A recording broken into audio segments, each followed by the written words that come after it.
Hey, and welcome to Sonic Digressions. Today I'm going to be making sounds like this, and like this, entirely by accident. So stay tuned to find out more.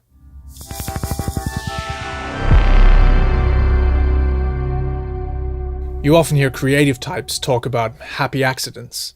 You know, those little unexpected moments of magic that grab your attention.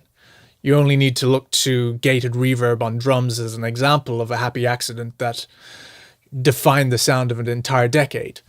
So what I want to do today is create a happy accident machine, essentially an effects processing chain that I can put sounds into and get wildly unpredictable results out of. So here we go. Let's start off by taking a listen to my source recordings. This first one is a recording of just some random notes, bends and swells on a bass guitar processed through the input section of an Arturia Mini Brute synthesizer. Here's what it sounds like.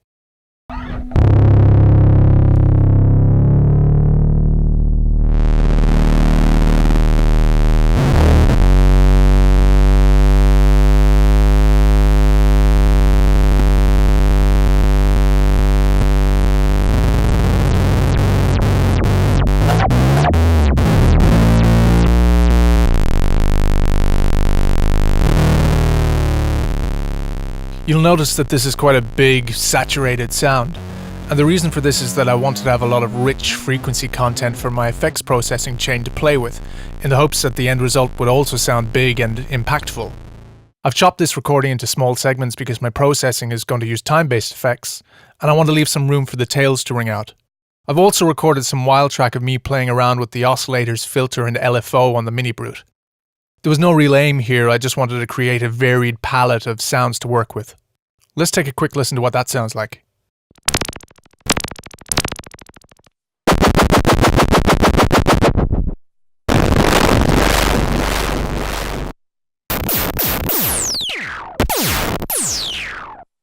So those are my sounds. Now I'm going to do some effects processing.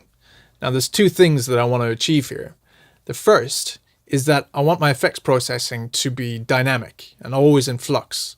So that way there'll hopefully always be something interesting to listen to. The second thing is that I never want something to sound the same way twice. And if I can achieve that, hopefully I'll increase the chances of those lightning in a bottle moments that I'm looking for. So here's how I do it. So let's continue. The basic concept here is to use a number of extreme processing chains, and to switch between them using the chain selector feature in Ableton's effects rack. Grab an empty effects rack, put an effect of your choice in it. The beauty of this is that it doesn't really matter what kind of effects you use, so you can just go nuts. I like time-based effects, so in this case I'm going to use Echo Boy. I'm going to set the feedback high, set the echo time to use milliseconds, and then turn the mix up to fully wet. Now I could leave it like this, but to spice things up a bit, I'm going to add an LFO, set it to random waveform, and map it to the echo time parameter. This simple step adds so much movement, and as I said before, nothing will sound the same way twice.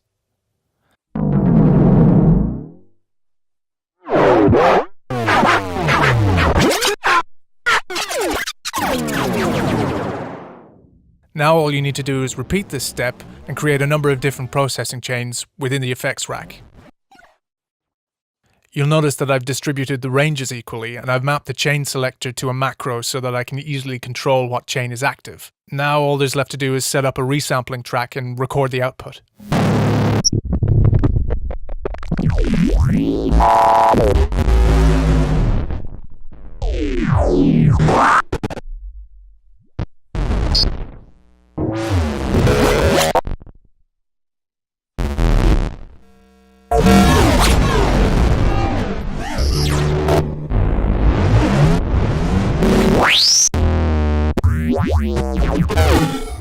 As you'd expect, the result is absolute chaos, and not all of it is usable. But if you go in and examine the output, you can often stumble upon nuggets of just pure gold. Here are a few examples.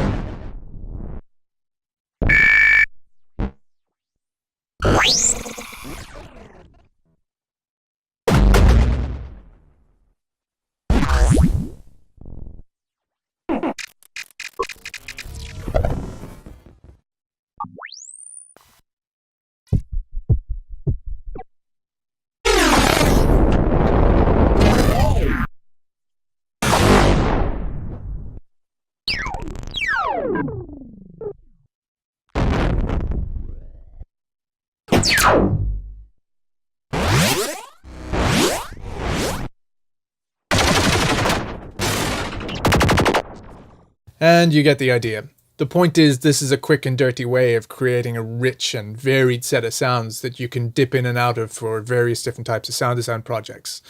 I like to think of them as kind of sonic condiments that you can sprinkle over your work whenever you see fit. The other thing is that there's so much scope for creativity here in taking this idea and running with it. You can add different types of effects chains, you can add different sound sources, and you'll get completely different results every time. So it's really rewarding in that regard. So that's it for this Sonic Digressions. I hope you enjoyed it. If you did, hit like and subscribe, and feel free to leave me a comment in the section below. Till next time, thank you for watching.